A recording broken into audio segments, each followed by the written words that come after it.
Hello. तर आज सकाळीच दुकानावर गेल्यानंतर ना ह्यांनी आधी तर चहा वगैरे बनवून घेतला आणि त्याच्यानंतर लगोलग्न नाश्ता काढायला घेतला होता.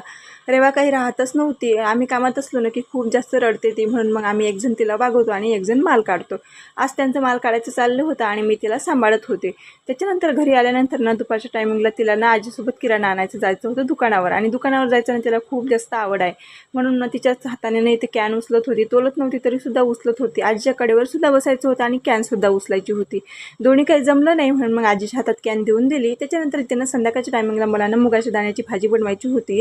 ह्यांच्या मित्रांनी ना शेंगा आणल्या होत्या गावावरून, तर मग त्यांनी शेंगा दिल्या होत्या आम्हाला, त्याचीच इथे भाजी बनवायला घेतली होती. यावर्षीची ना पहिली मुगाची भाजी आहे.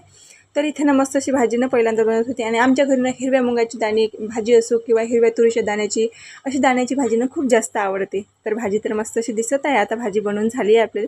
चला भेटू पुढच्या ब्लॉगमध्ये. ब्लॉग आवडला तर चॅनलला नक्की सबस्क्राईब करा.